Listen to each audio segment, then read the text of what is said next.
Stop.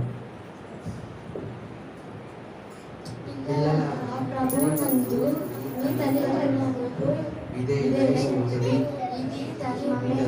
ఎఫెసీ 6:1. కలుగజేసితివి నా తల్లి గర్భమందు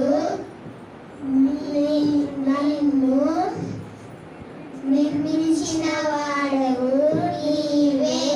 కీర్తనలు 139:13. Praise the Lord.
దేవుడు గత నెలంతా కూడా కాచి కాపాడి మార్చి నెలలో మొదటి వారంలో నడిపించిన దేవాది దేవునికి వందనాలు, స్తుతులు, స్తోత్రాలు చెల్లించుకున్నాం.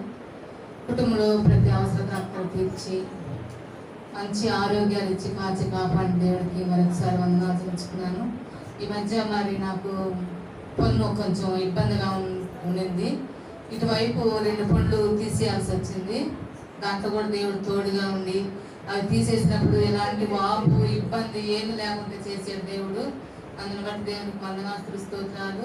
మరి ఇటు అప్పుడే చెప్పింది డాక్టర్ గారు, ఇటు పక్క క్రింద వైపు జ్ఞానదంతం తీసేయాలమ్మా, అదొక ఇబ్బందిగా ఉంటుంది అని చెప్పినప్పుడు నేను అప్పుడు వెంటనే స్పందించలేదు. తర్వాత ఎప్పుడైనా ప్రాబ్లంగా ఉన్నప్పుడు చేయించుకుంటే బాగుంటుందిలే అనుకున్నాను. తర్వాత కొన్ని రోజులకే అది చాలా నొప్పి వేసింది. అది తట్టుకోలేకపోయిన పరిస్థితి ఉన్నప్పుడు డాక్టర్ కాడికి వెళ్ళినప్పుడు ట్యాబ్లెట్లు మానేసి 5వ రోజు రమ్మని చెప్పారు. ఆ తర్వాత వెళ్ళినప్పుడు దేవుడు చక్కటి జ్ఞానం, మీ అందరూ ప్రార్థించారు. ప్రార్థించిన బిడ్డలందరూ కూడా వందనాలు చెల్లించుకున్నాను. ఆ సమయంలో అసలు పీకుతున్నట్టు కూడా అనిపించలేదు. చక్కగా డాక్టర్ గారికి దేవుడు జ్ఞానం ఇచ్చి చక్కగా తీసివేశారు. కానీ కొంచెం వాపుగా ఉంది. మీ ప్రార్థనలో జ్ఞాపకం చేసుకోవాల్సింది కోరుకున్నాను. దేవుడు ఇప్పటి వరకు మాకు ఇచ్చిన ఆరోగ్యాన్ని బట్టి దేవునికి వందనాలు చెల్లించుకుంటూ ఈ సాక్ష్యాన్ని ముగిస్తున్నాం. దేవునికి వందనాలు చెల్లించుకుంటున్నాం.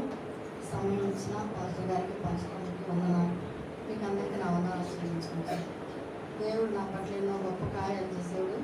నన్ను 60 సంవత్సరాలు దిగి 66 సంవత్సరాలకు నన్ను ప్రవేశపెట్టిన దేవుడికి వందనాలు చెల్లించుకుంటున్నాం. మార్చి నెలని ఫిబ్రవరి నెలంతా కాపాడి మార్చి నెలలో మనం ప్రవేశపెట్టడానికి వందనాలు చెల్లించుకుంటున్నాం. మా ముగ్గురు పిల్లలు, మన కుటుంబాలు, మన ఉద్యోగాలు అన్నింటిలో ఆయన దేవుడికి సహాయం చేసినందుకు దేవుడికి వందనాలు చెల్లించుకుంటున్నాం. పిల్లల యొక్క పరిసర విషయంలో కూడా దేవుడికి సహాయం చేస్తున్నందుకు వందనాలు చెల్లించుకుంటున్నాం. ఈ సాక్ష్యాన్ని చెప్పబడిన సాక్ష్యం.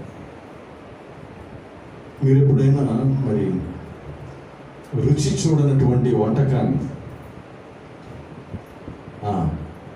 రుచి చూడకుండా అది బాగుందని చెప్పారా ఎవరన్నా? మేము వస్తున్నామండి, ఆ ముత్తమ్మ గారి ఇంట్లో వాసన వస్తుందండి, బిర్యానీ వాసన. మా చాలా చక్కగా చేసావు, చాలా రుచిగా ఉంది అని చెప్తే అది కరెక్టా? దాన్ని ఏం చేయాలా? చూడాలా. అంటే తినాలి, నోట్లో వేసుకుంటే దాని రుచి తెలుస్తుంది. వస్తుంటే వాసన వచ్చింది కదా, అబ్బా. మాకు కూడా మా ఇంటి పక్కన భలే వస్తుండేది స్మెల్. నేను పాశ్రం చెప్పా, ఈరోజు అబ్బా తట్టుకోలేకపోతాను, వాసన భయంకరంగా. ఏదో తెచ్చి మటను ఏదో మరి నాటుకోడు వాసన ఉన్నట్టుంది, భలే ఉన్నట్టుంది అని చెప్తుంటా. కానీ దాన్ని ఎప్పుడైతే మనము తింటామో దాని రుచి తెలుస్తుంది, దాన్ని టేస్ట్ చేసినప్పుడు. అంతేగాని మనము పొలాన్ దగ్గర ఇప్పుడు నెల్లూరులో కొన్ని హోటళ్ళు ఉంటాయి కదా, చాలామంది అంటుంటారు అక్కడ చాలా బాగుంటుందంట, చాలా టేస్ట్గా ఉంటుందంట, చాలా రుచిగా ఉంటుందంట అని చెప్తుంటారు. కానీ అక్కడికి వెళ్తే కానీ, వెళ్ళి టేస్ట్ చేస్తే కానీ దాని టేస్ట్ తెలియదు. అట్లాగా మనము మరి దాని రుచి చూడగలగాలి, రుచి చూస్తేనే దాంట్లో రంగు ఉందా, రుచి ఉందా, చిక్కదనం ఉందా కదా. 3 రోజెస్ ఇంతకుముందు అప్పుడు అడ్వర్టైజ్మెంట్ వచ్చేది, మీ టీలో ఏముంది, రంగు ఉందా, రుచి ఉందా, ఇంకా చిక్కదనం ఉందా. మా దాంట్లో ఇవన్నీ ఉంటాయి, వీటిని కొనుక్కొని అడ్వర్టైజ్మెంట్లు కూడా వచ్చింది.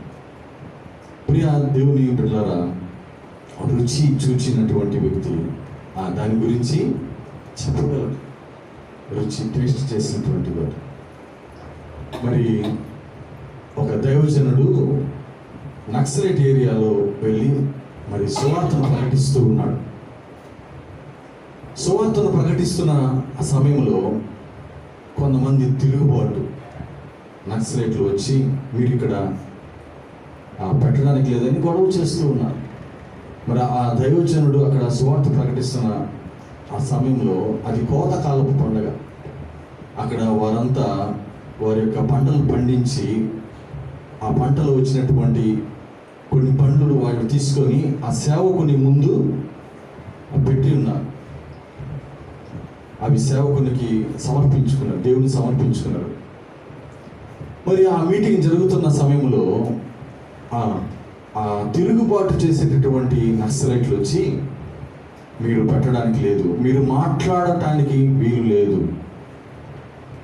మీరు చెప్పే దాంట్లో ఏది కూడా నిజం లేదు, అదంతా అవుతుంది, కాబట్టి మీరు ఇక్కడి నుంచి వెళ్ళిపోండి, మీరు దేవుని మాటలు చెప్పడానికి వీలు లేదు అని తిరుగుబాటు చేస్తూ ఉన్నారు. మరి దైవజనుడు మాట్లాడుతూ ఉన్నాడు, వారు తిరుగుబాటు చేస్తుంటే సరే నా దగ్గర నేను ఒక మాట చెప్తాను, మీరు జాగ్రత్తగా ఆలోచించండి అని ఆయన ముందు ఉన్నటువంటి కొన్ని పండ్లు, వాటిలో మామిడి పండు తీసుకొని నేను ఇది మీకు ఇసిరేస్తా, మీరు క్యాచ్ పట్టగలరా? ఏంటి మీరు ఇసిరేస్తే మేము క్యాచ్ పట్టలేమా? అదే అట్లా అంటారు, 8 చూద్దాం. సరే వేసిన తర్వాత ఈ దైవజనుడు విసిరేసిన తర్వాత ఆ మ్యాంగోని పట్టుకొని దాన్ని మీరు తినండి, దాని టేస్ట్ నేను చెప్తాను. ఏమన్నాడు ఆయన? మీరు తింటే దాని రుచి నేను చెప్తా. వారికి విపరీతమైన కోపం వచ్చింది. నచ్చినట్లు ఏంటి మాట్లాడుతున్నావు నువ్వు? నేను పండు తింటే నువ్వు రుచి చెప్పడం ఏంటి? అది నాకు కదా తెలిసేది, అది ఎలా ఉందో నేను కదా చెప్పేది, నువ్వేంటి నీకు ఎలా తెలుస్తుంది అని అంటే, కదా నువ్వు పండు తిన్నప్పుడు ఆ టేస్ట్ నీకే తెలుస్తుంది, నాకు తెలియదు. కానీ నేను యేసుక్రీస్తు అనేటటువంటి పండును నేను తిన్నా, దాని టేస్ట్ నాకు తెలుసు, అందుకని దాని గురించి నేను చెబుతున్నా. నువ్వు విను, అది కరెక్ట్ కాదు. నువ్వు వినకుండా టేస్ట్ చేయకుండా వద్దు ఆపి అంటున్నారు. అంటే ఒక్కసారిగా ఆయన ఆలోచనలో పడ్డారు. ఆ నర్సరేట్లు నిజమే కదా, సరే విందాం, దేవుని మాటలు విందాం అని దేవుని మాటలు ఆలకించారు. దేవుని మాటలు ఆలకించారు. ఆ మాటలు వారి హృదయాన్ని తాకే, రుచి చూడగలిగారు వారు. వెంటనే మీటింగ్ అయిన తర్వాత ఆయన దగ్గరికి వచ్చి, మీరు అప్పుడప్పుడు కాదు, ప్రతి నెల మా దగ్గరికి వచ్చి వాక్యం చెప్పండి, దేవుని మాటల గురించి తెలపండి అని వారు ఆయన అడుగుతున్నారు.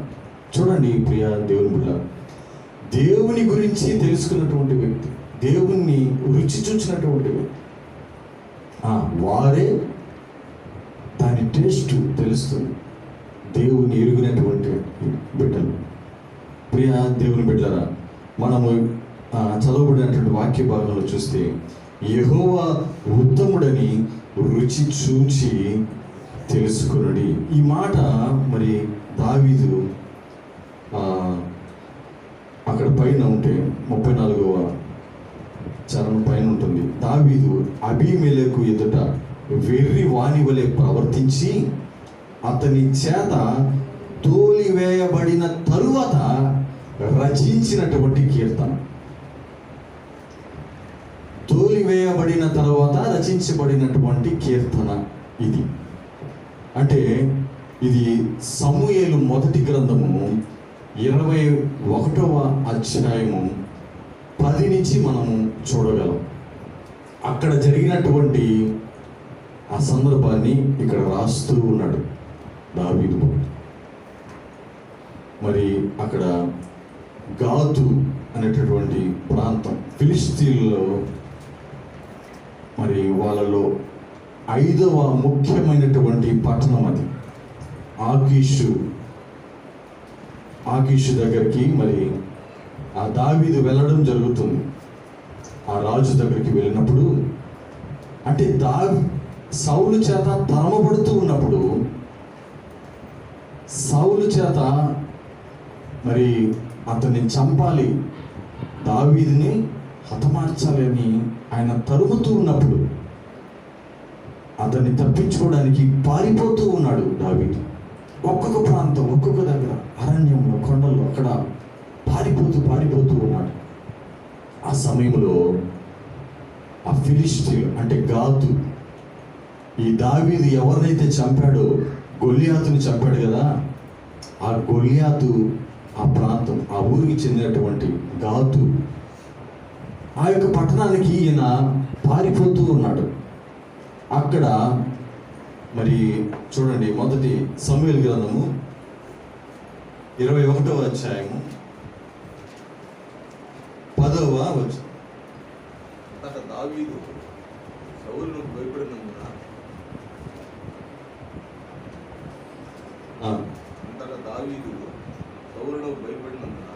ఆ దినమునే లేచి పారిపోయి గాతు రాజైన ఆకీషు వద్దకు వచ్చాడు.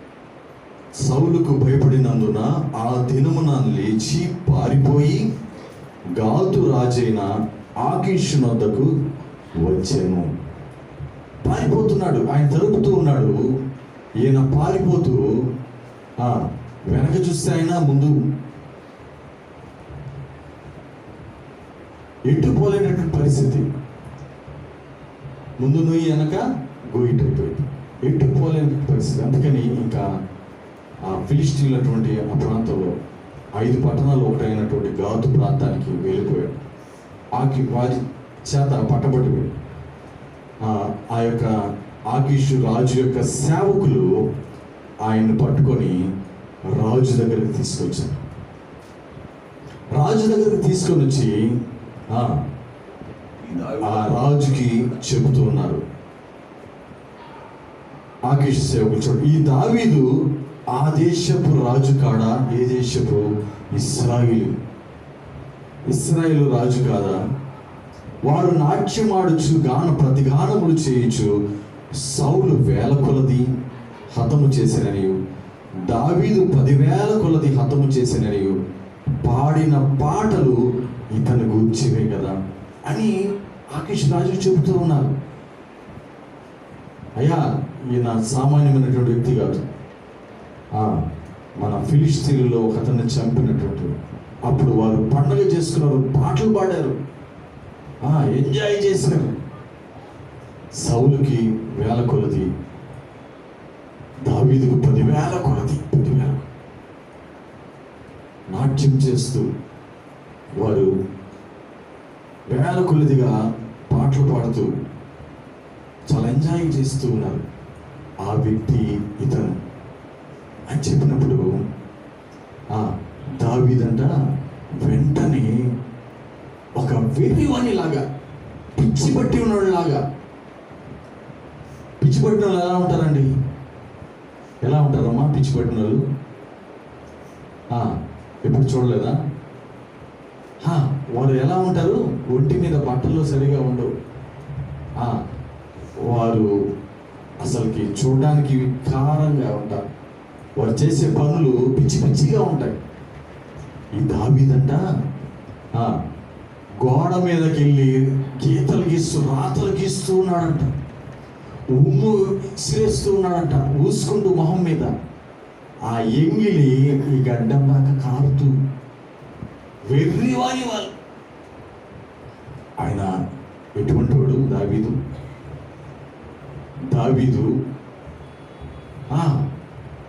బలాఢ్యుడైనటువంటి గొల్యాతును చంపినటువంటి దావీదు. ఆ సౌలు కూడా భయపడినటువంటి సమయంలో ఈయన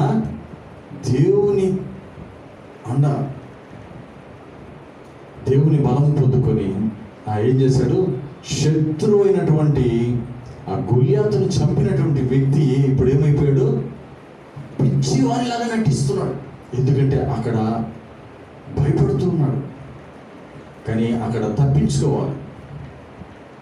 అప్పుడు ఆ ఆకీషు రాజు ఏమంటున్నాడు? చూశాడు, అతని చేష్టలు చూశాడు, గమనించాడు. ఏం పిచ్చివాడిలాగే ఉన్నాడా? ఏంది మీకేమన్నా మెంటలా? నా రాజ్యంలో పిచ్చివాళ్ళు లేదనే అతన్ని తీసుకొచ్చి ఇక్కడ పెట్టారు, తీసుకెళ్ళండి. అతన్ని పిచ్చివాడిలాగా ఉన్నాడు, అతన్ని తీసుకొచ్చి ఇక్కడ నా రాజ్యం నుంచి తీసుకోబడి వెళ్ళు. అక్కడి నుంచి తప్పించుకొని వెళ్ళిపోయిన తర్వాత అక్కడి నుంచి పంపించారు. అక్కడి నుంచి వెళ్ళిన తర్వాత రాసినటువంటి కీర్తన, యెహోవా ఉత్తముడని రుచి చూచి తెలుసుకో. అతను కాపాడబడ్డాడు, దేవుడు అతన్ని రక్షించాడు. అతను చంపబడవలసినటువంటి వ్యక్తిని దేవుడు ఏం చేశాడు? రక్షించాడు. మరణములో నుంచి జీవంలోనికి దాటించాడు. ప్రియ దేవుని బిడ్డలారా, చూడండి, మరి ఆ రుచి చూచినటువంటి వ్యక్తి, దేవుని గురించి తెలుసుకున్నటువంటి వ్యక్తి చెబుతూ ఉన్నాడు, మీరు కూడా యెహోవా మంచివాడని మీరు కూడా రుచి చూచి తెలుసుకోండి అని చెబుతున్నాడు. మనందరూ మీరు కూడా రుచి చూసి తెలుసుకోండి. ఆయన మంచివాడు, ఆయన మనల్ని కాపాడేవాడు, మనల్ని రక్షించేవాడు. కాబట్టి ఆయన మంచివాడని మీరు ఏం చేయాలా? తెలుసుకోండి. నేను తెలుసుకున్నా, మీరు కూడా తెలుసుకోవాలి. చాలామంది మరి పూర్తిగా తెలుసుకోరు కదా. వాళ్ళు వీళ్ళు చెప్పినటువంటి ఆ మాటలను బట్టి ఓహో ఇదా, అలాగా అనుకుంటా. షేబా దేశపు రాణి సొలొమోను రాజు గురించి వినింది. ఓహో ఇలాంటోడా, అలాగా అనుకుంది. కానీ ఆమె వెళ్ళి చూసిన తర్వాత నేను చూసినది కొంచెము చూడండి. దినవృత్తాంతుల గ్రంథము రెండవ దినవృత్తాంతుల గ్రంథము 9వ అధ్యాయము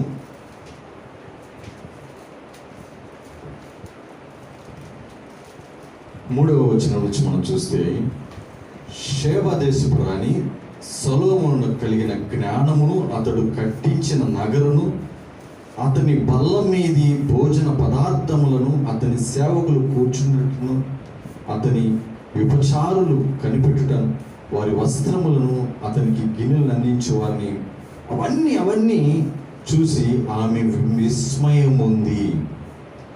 5వ వచనం మనం చూస్తే, నీ కార్యములను గూర్చియు జ్ఞానమును గూర్చియు నేను నా దేశమందు వినిన వర్తమానము నిజవర్తమానమే గాని నేను వచ్చి దాని కన్నులారా చూచు వరకు వారి మాటలను నమ్మకయుంటిని. చూసారా ప్రియ దేవుని బిడ్డలారా, నీ అధిక జ్ఞానమును గూర్చి సగమైనను వారు నాకు తెలుపలేదు. నిన్ను గూర్చి నేను వినిన దానికంటే నీ కీర్తి ఎంతో హెచ్చుగా ఉన్నది. వారు చెప్తారు, ఆడ పలానా దగ్గర రుచికరంగా ఆహారం ఉంది, బిర్యానీ ఉంది. కానీ వారు చెప్పిన దానికంటే అక్కడికి వెళ్ళి టేస్ట్ చేస్తే దాని టేస్ట్ ఎట్లా ఉంది అనేది మనకు తెలుస్తుంది. ఆమె కూడా వినింది, ఆయన గురించి వినింది. కానీ ఆమె వినిన దాన్ని బట్టి చూసి ఇంకా ఎక్కువ తెలుసుకుంది. ప్రియ దేవుని బిడ్డలారా, దావీదు కూడా చెబుతున్నాడు, దేవుని రుచి చూచి తెలుసుకుంటున్నాడు. మీరు కూడా తెలుసుకోండి, ఆయన మంచివాడు, ఉత్తముడు అని దావీదు భక్తుడు చెబుతూ ఉన్నాడు. ప్రియ దేవుని బిడ్డలారా, మనం మాట గమనిస్తే యెహోవా ఎవరండి? ఎవరు యెహోవా? ఏమమ్మా జయమ్మ గారు, యెహోవా ఎవరు? యెహోవా ఎవరు? యెహోవా తండ్రి. యెహోవా ఉన్నవాడు, ఆయన లేనివాడు కాడు, ఆయన ఉన్నవాడు. చూడండి, నిర్గమకాండము 3వ అధ్యాయంలో మనము యెహోవా గురించి కొన్ని లేఖన భాగాలు మనం గమనిస్తే, ఆయన ఎలా ఉత్తముడు, ఎందుకు రుచి చూడాలి తర్వాత చూద్దాం. ముందు అసలు యెహోవా మనం చూస్తే 3వ అధ్యాయము 14వ వచనాన్ని మనం చూస్తే, అందుకు దేవుడు నేను ఉన్నవాడను అనువాడనై ఉన్నాను. మోషేతో చెప్పాడు. ఏమంటున్నాడు? ఫరో ఎవరా యెహోవా? ఎవరు అంటుంటే దేవుడు చెప్తాడు, నేను ఉన్నవాడను. దేవుని స్తోత్రం కలుగును. ఆయన ఉన్నవాడు. యెహోవా ఎవరు అంటే ఆయన ఉన్నవాడు, లేనివాడు కాదు. లేనివాడు దేవుడు కాదు, ఆయన ఉన్నవాడు. ఆయన ఎప్పటికీ ఉన్నవాడు. ఆయన ఉన్నవాడు. ప్రియ దేవుని బిడ్డలారా, ఆ విషయాన్ని మనం తెలుసుకోవాలి. యెహోవా ఎవరు అంటే ఇంకా కొన్ని లేఖన భాగాలు మనం క్లుప్తంగా చూస్తే, కీర్తనలు 100వ కీర్తన 100వ కీర్తన 3వ చరణాన్ని మనం చూస్తే, యెహోవాయే దేవుడని తెలుసుకున్నాడు. ఎవరంట యెహోవా? యెహోవా అంటే ఎవరమ్మా? దేవుడు అనే విషయాన్ని తెలుసుకోవాలి. ఆయన ఆషామాషిగా యెహోవా, యావే, ఇది హిబ్రూ పదం నుంచి వచ్చినటువంటి పదము. దాన్ని తెలుగులోకి అనువదించేసరికి యెహోవా అని పిలుస్తుంది. ఆయన ఎవరయ్యా అంటే దేవుడు ఉన్నవాడుగా మనం చూసాము. ఆయన దేవుడు, మనలను పుట్టించినటువంటి మనము ఆయన వారము. మనల్ని పుట్టించినటువంటి వాడు దేవుడు. మనం ఆయన వలన కలిగినటువంటి వారము. ప్రియ దేవుని బిడ్డలారా, ఆయన ఉన్నవాడు, లేనివాడు దేవుడు కాలేడు. ఉన్నవాడు. అదే ఇర్మియా గ్రంథంలో 10వ అధ్యాయము 10వ చరణాన్ని వచనాన్ని మనం చూస్తే, అక్కడ దేవుని గురించి ఇంకో మాట ఉంటుంది. యెహోవా గురించి 10వ, నిజమైన దేవుడు యెహోవాయే నిజమైన దేవుడు. ఆయన అబద్ధపు దేవుడా? ఏమ్మా? ఆయన ఉత్త దేవుడా? నిజమైనటువంటి దేవుడు. ఇప్పుడు చాలా వచ్చేస్తున్నాయి కదా, నీలాగే ఇంకో మనిషిని తయారు చేసి పెట్టేస్తున్నారు. ఏఐ ఒక టెక్నాలజీ తెచ్చేసి నీలాగా డూపు ఒక్కొక్కరిని తీసి పెట్టేస్తున్నారు. మీరు ఎలా ఉంటారో అలాగే.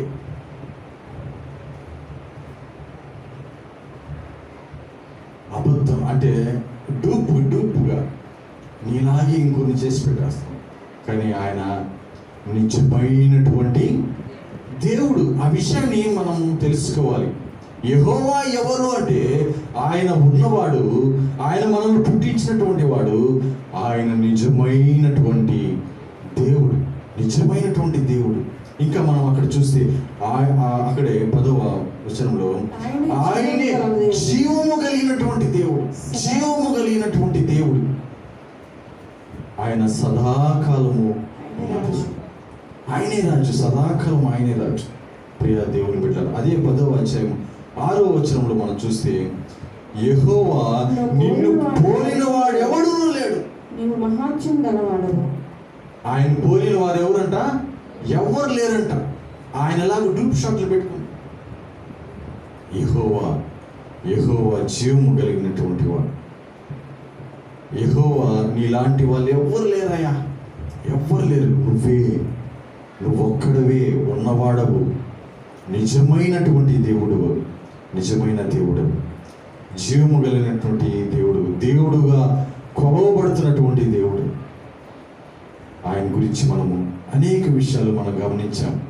ఇంకా యెషయా గ్రంథంలో కూడా ఒక మాట చూస్తే 44వ అధ్యాయము యెషయా గ్రంథం 6వ వచనాన్ని మనం చూస్తే, నేను మొదటి వాడను కడపటి వాడను, నేను తప్ప ఏ దేవుడును లేడు. ఆయన తప్ప ఏ దేవుడు లేడంట. ఆయన ఒక్కడే దేవుడు. ఆయనే నిజమైనటువంటి దేవుడు, నిన్ను నన్ను కలగజేసినటువంటి దేవుడు. ఆయన నిజమైనటువంటి దేవుడు. ఆయన నేను తప్ప ఏ దేవుడు నీకు లేడని చెబుతున్నాడు. ప్రియ దేవుని బిడ్డలారా, 95వ కీర్తన 3వ చరణంలో ఉంటుంది, యెహోవా అంట మహాదేవుడు అంట. ఏ దేవుడైనా మహాదేవుడు, దేవతలందరికీ పైన మహత్యము కలిగినటువంటి మహారాజు అని ఉంటుంది అక్కడ.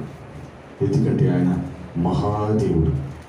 చూడండి, బైబిల్ గ్రంథంలో అనేక మంది దేవుని బిడ్డలు వారు దేవునిచ్చి విడిచిపెట్టి పక్కన అనేక మంది దేవుళ్ళని, దేవతలు వారు ఏం చేస్తున్నారు? పూజిస్తూ ఉన్నారు. బైబిల్ గ్రంథంలో మనము చాలా మందిని మనం చూడొచ్చు. అషేరాదేవి కనానీయుల దేవత, అష్టారోతు కనానీయుల ప్రధాన దేవత, దాగోను దేవుడు ఫిలిస్తీన్ల ముఖ్యమైనటువంటి వ్యవసాయ దేవుడు. ఇలా మనం చూస్తూ పోతే అమ్మోనియల దేవత ఉంది, మొలెక్కు దేవత, రకరకాలైనటువంటి వారందరికంటే మన దేవుడు మహారాజు, మహాదేవుడు. కొరింథీయులకు రాసినటువంటి మొదటి పత్రిక 8వ అధ్యాయము, కొరింథీయులకు రాసినటువంటి మొదటి పత్రిక 8వ అధ్యాయము 6వ వచనంలో మనం చూస్తే, ఆకాశమందైనను భూమి మీదనైనా దేవతలు అనబడినవి ఉన్నను మనకు ఒక్కడే దేవుడున్నాడు. ఆయన తండ్రి, ఆయన నుండి సమస్తము కలిగింది, ఆయన నిమిత్తము మనము. చూసారా ప్రియమైన దేవుని బిడ్డలారా, ఆకాశమందైనను భూమి అందైనను దేవతలు అనబడినవి ఉన్నను మనకు ఒక్కడే దేవుడు. ఆయనే నిజమైనటువంటి దేవుడు, ఆయనే నిజమైనటువంటి దేవుడు. ఆయన వల్లే సమస్తము కలిగింది. తెలుసుకుంటున్నారా ప్రియ దేవుని బిడ్డలారా? ఆయన ముఖ్యుడని తెలుసుకుంటున్నారా? ఆయన సత్యమని తెలుసుకుంటున్నారా? ఆయనలాగా రకరకాలుగా డూప్లు ఎవరు లేరు. ఆయన ఒక్కడే నిజమైన దేవుడు, ఉన్నవాడు. యెహోవా ఎవరైనటువంటి విషయాలు మనం కూడా గమనించాలి. ఉత్తముడు అంటే మంచివాడు. ఉత్తముడు ఎవరమ్మా? మంచివాడు. ఉత్తముడు మంచివాడు. ఈ లోకంలో ఉత్తముడు అని ఎవరినంటారు? ఎవరమ్మా? ఆ ఉత్తములు ఎవరున్నారంటే చేతులు ఎత్తారా? ఉందా? చేతులు ఎత్తారా? ఉత్తములు నేను ఉత్తముణ్ణి అంటారమ్మా ఎవరన్నా? మంచివాడు. ఎందుకు? ఎక్కడ మంచి లేదు. లోకంలో మంచి ఉందా? లోకంలో మంచి ఉందా? కానీ మన దేవుడు లోకానంతా ఏం చేస్తున్నాడు? ప్రేమించాడు. లోకమును ఎంతో ఎంతో ప్రేమించాడు.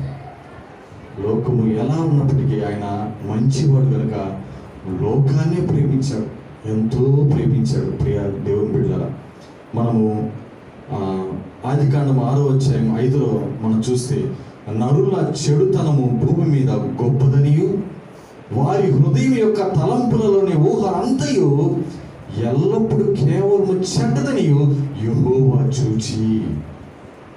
చూస్తున్నాడు. ఎవరన్నా ఉన్నారేమో మంచివారు, ఎవరన్నా ఉన్నారేమో అని చూస్తున్నాడు, కానీ ఎవరు లేరు. మన దేవుడు ఆయన ఎవరంట? ఉత్తముడు. యెహోవా ఉత్తముడు. ఆయన మంచివాడు. ఆయన మంచివాడు. ప్రియ దేవుని బిడ్డలారా, ఈ లోకంలో మనం చూస్తే ఎక్కడ చూసినా అంతా పాపంతో, చెడుతనంతో నిండిపోయినది. ప్రియ దేవుని బిడ్డలారా, ఎక్కడ చూసినా మంచి అనేది లేదు. ఈ మధ్య ఒక వ్యక్తి మరి చక్కగా చిన్నప్పటి నుంచి బాగా చదువుకున్నాడు. అతను డాక్టర్ కోర్స్ చేయడానికి విదేశాలకు వెళ్ళి, అమెరికాకి వెళ్ళి చదువుకొని వచ్చాడు. మరి హైదరాబాద్లో సంగారెడ్డి ప్రాంతంలో కూకట్పల్లి దగ్గర మరి క్లినిక్ మరి ఎక్కడో అక్కడ చేరాడంట ఫస్ట్. ఆ సమయంలో 2016లో ఒక ఫ్లోరా మరియా అనేటటువంటి అమ్మాయితో పరిచయం ఏర్పడింది. ఆయన అప్పుడు అక్కడ స్కూల్లో టీచర్గా పనిచేస్తూ ఉన్నారు.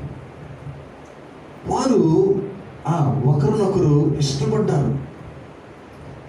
అతను డాక్టర్ కూడా ఇష్టపడ్డాడు, ఈమె ఇష్టపడింది. మంచివారైతేనే కదా ఇష్టపడతారా? మంచిగా ఉంటేనే కదా ఇష్టపడతారా? మూర్ఖుల్ని చెడుల్ని లవ్ చేస్తారా? ఇష్టపడతారమ్మా? మంచిగా అనిపించింది. వారి హృదయాలు మనసులు కలిశాయి.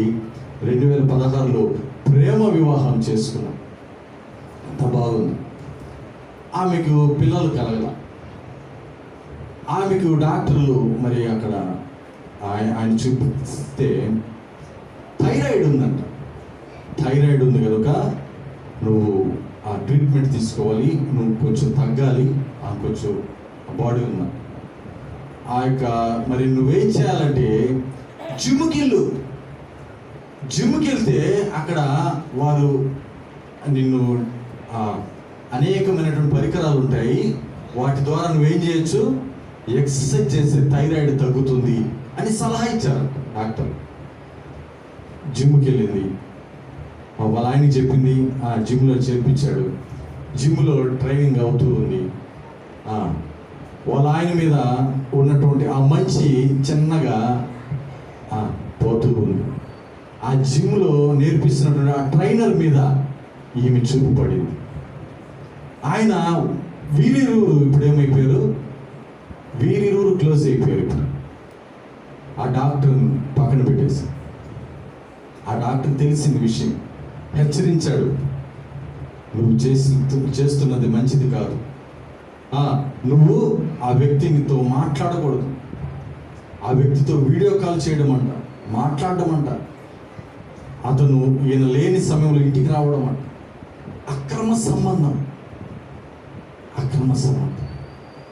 మరి అక్కడి నుంచి ఆయన వెంటనే వరంగల్కి మారిపోయాడు ఫ్యామిలీ. ఇవి ఇక్కడ మాట వినడం లేదు కాబట్టి నేను వరంగల్కి షిఫ్ట్ అయిపోతాను. వరంగల్కి వచ్చి వరంగల్లో మరి కాజీపేట దగ్గర సొంత క్లినిక్ నడుపుతూ ఉన్నాడు. ఆమె ప్రవర్తన మారిందనుకున్నాడు, ఏం మార్పు రాల. ఆమె యథావిధిగా మళ్ళీ అలా ఆయనతో జిమ్ ట్రైనర్ సామ్యుయల్, ఆయన పేర్లు చూడండి, సామ్యుయల్, ఈమె మరియా. హైదరాబాద్ నుంచి రావడము, మళ్ళీ వీరు కలవడము, ఇలా చేస్తున్న సమయంలో వీరిరువురు మాట్లాడుకున్నారంట ప్రేమికులు. డాక్టర్ భర్తను వదిలేసి భర్తను ఏ రీతిగా చంపాలి, ఆయన్ని వదిలించుకోవాలి, ఆయన ఉంటే మనము ఫ్రీగా ఉండలేము, మనం కలవలేము అని అనుకుని వారి హృదయంలో ఏం దూరింది? చెడుతనం దూరి వారిని హత్య చేయాలి. భర్తని డాక్టర్ని హత్య చేయాలి. 36 సంవత్సరాలు హత్య చేయాలని ఒక కానిస్టేబుల్ స్నేహితుడు అంటే ఆ జిమ్ ట్రైనర్, ఆ కానిస్టేబుల్ సలహా తీసుకొని సీసీ కెమెరాలు లేనటువంటి ప్రాంతంలో ఆయన క్లినిక్ నుంచి ఇంటికి వచ్చే ఆ దారిలో హైవేలో కాపు కాసి ఈమె డబ్బు కూడా ₹1,00,000 ఖర్చు పెట్టి ఆయన చంపడానికి సుత్తి ఇంకా బలమైనటువంటి ఆయుధాలు ఆ డబ్బులు ఖర్చు పెట్టి ఆ కానిస్టేబుల్కి ఒక ప్లాట్ కూడా ఇస్తానన్నట్టు. నువ్వు ఈ హత్య సక్సెస్ అయితే నీ ప్లాట్ కూడా ఇస్తా. ఆ రీతిగా యాక్సిడెంట్ లాగా క్రియేట్ చేశారు. అతను బ్రెయిన్ ప్రాబ్లం వచ్చింది, బ్రెయిన్ డెడ్, హాస్పిటల్లో ఉన్నాడు. నిన్న దినాలు చనిపోయాడు. ఆమె ఏడుస్తూ ఉంది, అబ్బా మా ఆయనకి ఇలా అయిపోయింది, నటిస్తూ ఉన్నది. తర్వాత డాక్టర్లకు అనుమానం వచ్చింది, పోలీసులకు అనుమానం వచ్చింది. అసలు ఏంది ఈ పరిస్థితి, వీళ్ళు హైదరాబాద్ నుంచి ఇక్కడికి ఎందుకు రావాల్సి వచ్చింది? ఆయన ఫోన్లో, డాక్టర్ ఫోన్లో ఉన్నటువంటి కాల్ లిస్ట్ అన్నీ చూస్తున్నారు. వీరిరువురు మధ్య, భార్యాభర్తల మధ్య సంభాషణ జరిగింది, అవన్నీ విన్నారు. వెంటనే ఆమెను పట్టుకున్నారు. ఆమెతో పాటు జిమ్ ట్రైనర్, ఆయనతో పాటు ఏఆర్ కానిస్టేబుల్, వీరందరినీ తీసుకొని ఇప్పుడు జైల్లో వేసి. చూడండి, ఎక్కడ మంచి లేదు, మంచివారుగా నటిస్తూ ఉన్నారు, మంచివారుగా నటిస్తున్నారు. ఎక్కడ కూడా మంచితనం లేదు. అందరూ చెడిపోయినటువంటి వారు, చెడు హృదయాలు కలిగినటువంటి వారే, చెడు స్వభావం కలిగినటువంటి వారే, చెడు నడత నడుస్తున్నటువంటి వారే వారందరూ దేవుని బిడ్డలు. కానీ మన దేవుడు ఎటువంటి వాడంట? ఉత్తముడు, మంచివాడు. ప్రియ దేవుని బిడ్డలు. 145వ కీర్తన మనం గమనిస్తే, 145వ కీర్తన మనం గమనిస్తే 7వ చరణం నుంచి నీ మహా దయాలుత్తమును గూర్చిన కీర్తిని వారు ప్రకటించదు, నీ నీతిని వచ్చి వారు గానం చేసేది. యెహోవా దయా దాక్షిణ్యము గలవాడు, ఆయన దీర్ఘశాంతుడు, కృపాతిశయము గలవాడు. యెహోవా అందరికీ ఉపకారి. ఆయన ఎవరంట? అందరికీ ఉపకారి, అందరికీ మంచివాడు. ఆయనకు అందరికీ మంచివాడు. ఆయన కనికరములు, ఆయన సమస్త కార్యములు తనపై నమ్మకం ఉంచే వాళ్ళంట ఆయన ఆశీర్వదిస్తాడు. ఆయన అందరికీ ఉపకారం, అందరికీ. ఒక వ్యక్తి ఎలా మంచివాడు అవుతాడు? నీ మంచితనము, నా మంచితనము ఈ ప్రాంతంలో వరకు, లేదా ఈ జిల్లా వరకు, లేదా ఈ రాష్ట్రం వరకు, లేదా ఈ దేశము, లేకపోతే కొన్ని దేశాలకు వ్యాపిస్తుందేమో. దేవుని మంచితనము మా లోకమంతా ఉన్నట్టు. దేవుని మంచితనం అంత మంచివాడు, దేవుడు అంత మంచివాడు. చూడండి, మత్తయి సువార్తలో మనం గమనిస్తే 5వ అధ్యాయము, మత్తయి సువార్త 5వ అధ్యాయము 45వ వచనాన్ని మనం చూస్తే, 5వ అధ్యాయము 45. ఆయన చెడ్డవారి మీదను మంచివారి మీదను తన సూర్యుని ఉదయింపజేసి నీతిమంతుల మీదను అనీతిమంతుల మీదను వర్షము కురిపించుచున్నాడు. ఆయన ఎవరంటమ్మా? ఆయనే మంచివాడు, మంచి దేవుడు. ఆయన చెడ్డవారి మీద, మంచివారి మీద, మూర్ఖుల మీద, అపవిత్ర కార్యాలు చేసేవారి మీద, టెర్రరిస్టుల మీద, తీవ్రవాదుల మీద, అందరి మీద ఆయన ఏం చేస్తున్నాడు? సూర్యుని ఉదయింపజేస్తున్నాడు, వర్షమును కురిపించుచున్నాడు. ఆయన మంచివాడు కనుక. దేవుడు మంచివాడు, దేవుడు మంచివాడు. ఇందాక సహోదరి పాట పాడిన యెహోవా మంచివాడు, మంచివాడు మంచివాడు అని పాట. నిజంగా ఆయన మంచివాడు. ఆ మంచితనాన్ని నువ్వు తెలుసుకోగలుగుతున్నావా ప్రియా దేవుని బిడ్డలారా? ఇంకా మనం చూస్తే ఆయన మంచితనాన్ని మరి ఆదికాండం 50వ అధ్యాయంలో 20వ వచనాన్ని మనం చూస్తే, అక్కడ యోసేపుని చూస్తే 50వ అధ్యాయము 20వ వచనం. యోసేపు కీడు చేయ ఉద్దేశించి మీరు నాకు కీడు చేయని ఉద్దేశించింది కానీ నేటి దినమున జరుగుచున్నట్లు అనగా బహు ప్రజలను బ్రతికించున్నట్లుగా అది మేలుకే దేవుడు ఉద్దేశించాను. దేవుడు ఏం చేస్తాడు? కీడుని మేలుగా మార్చే దేవుడు. ఆయన మంచివాడు, మేలుగా మార్చేవాడు. కీడుని మేలుగా చేసేవాడు ఎవరై అంటే దేవుడు. ఎందుకు అంటే ఆయన మంచివాడు, ఆయన ఉత్తముడు. నీకెవరైనా కీడు తలపడితే దాన్ని మేలుగా చేసేవాడు అంట. మేలుగా చేసేవాడు ఆయన. ప్రియ దేవుని బిడ్డలారా, ఆయన మేలు చేసేవాడు. ఆయన మేలుకే దేవుడు. ఆయన ఎంత మంచివాడో చూడండి. అపోస్తల కార్యగ్రంథంలో ఒక మాట మనం గమనిస్తే 14వ అధ్యాయం 17వ వచనం చూస్తే, ఆయన ఆకాశము నుండి మీకు వర్షమును ఫలవంతములైన ఋతువులను దయచేయచ్చు, ఆహారమును అనుగ్రహించచ్చు. ఆయన ఏం చేస్తాడంటమ్మా? సమయానికి ఋతుపవనాలు సమయానికి మీకు మనకేం చేస్తున్నాడు? వాటిని ఇస్తూ సమయానికి పంట, ఒక విత్తనాన్ని, ఆకాశం నుండి వర్షాన్ని, ఫలవంతములైనటువంటి ఋతువులను ఆయన ఏం చేస్తున్నాడు? ఇస్తూ ఉన్నాడు. ఆహారం, మనం తినడానికి ఆహారాన్ని, మనం తింటున్న ఆహార పదార్థాలు, ధాన్యాలు, కూరగాయలు అయితే ఏమి, పండ్లు అయితే ఏమి, ఇంకా అవన్నీ పప్పు దినుసులు, అవన్నీ ఏం చేస్తున్నాడు? ఆయన కలిగి చేసినాడు. నువ్వు విత్తనం వేస్తే అది మొలకెత్తేలాగా దేవుడు ఏం చేస్తున్నాడు? అది చేసేది ఎవరమ్మా? దేవుడు. ఎందుకంటే ఆయన మంచివాడు, ఆయన మంచివాడు, ఆయన సృష్టికర్త. ప్రియ దేవుని బిడ్డలారా, ఆయన నువ్వు ఎరగాలి. ఎలా ఎరగాలి? ఆయన యెహోవా ఎవరో తెలుసుకున్నావు, ఆయన మంచివాడుగా తెలుసుకున్నావు, ఆయన్ని రుచి చూడాలి కదా. ఎలా రుచి చూడాలి? ఎలా ఎరగాలి? ప్రియా దేవుని బిడ్డలారా, ఎలా ఎరగాలి? కీర్తనలు 145వ కీర్తన 15వ చరణాన్ని మనం చూస్తే, సర్వజీవుల కన్నులు నీ వైపు చూచుచున్నవి, తగిన కాలమందు నువ్వు వారికి ఆహారం ఇచ్చుచున్నావు. ఆయన సమస్తం ఇచ్చుచున్న దేవుని వైపు నువ్వు చూస్తే ఆయన్ను గుర్తుపట్టగలవు, ఆయన్ని ఎరగగలవు. ఆయన వైపు చూడాలి, ఆయన రుచి చూడాలి. ఆయన రుచి చూడాలంటే ఆయన వైపు చూడాలి. ఈనాడు ఆయన రుచి చూస్తున్నారా ప్రియ దేవుని బిడ్డలారా? ఈరోజు క్రైస్తవునిగా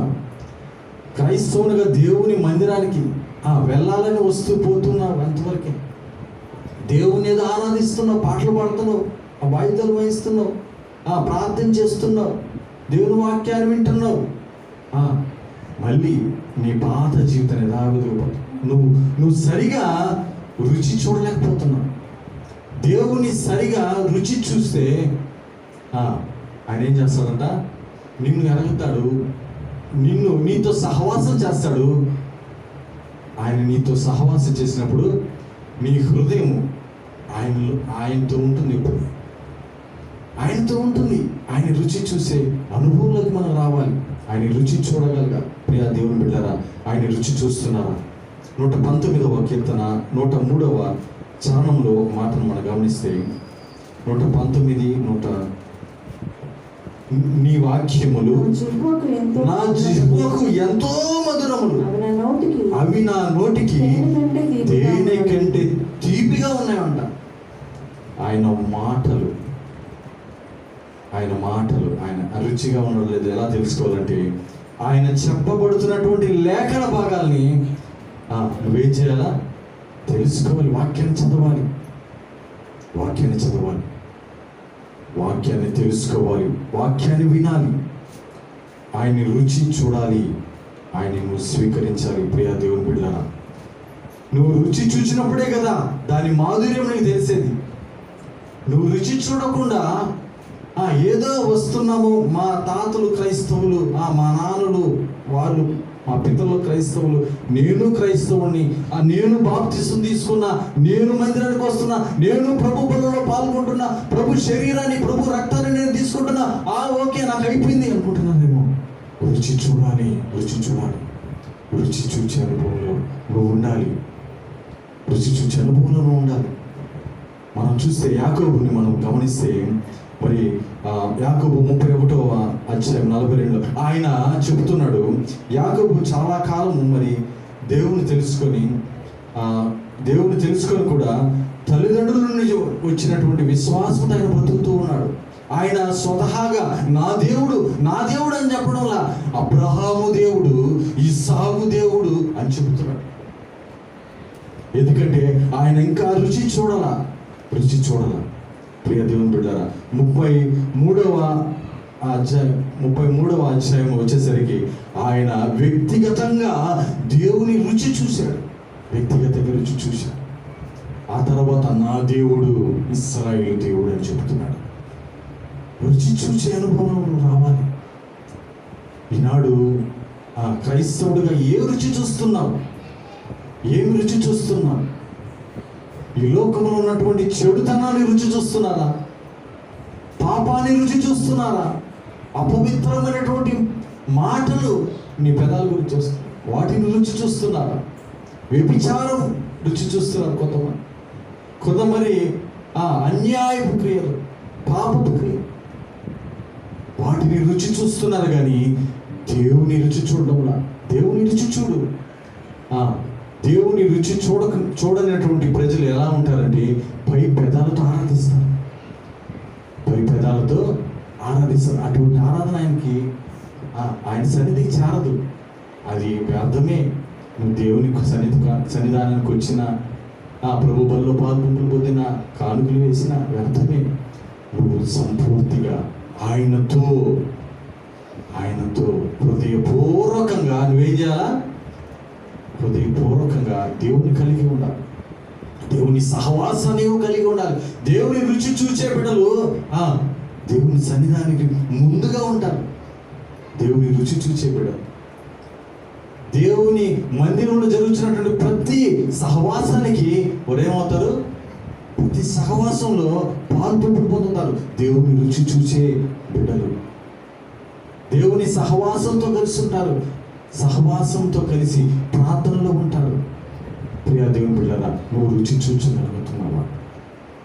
దావీదు రుచి చూశాడు. కాబట్టి మీరు కూడా యెహోవా ఉత్తముడని రుచి చూడండి అంటున్నాడు. మనం రుచి చూస్తున్నామా? కళ్ళు మూసుకున్నాం.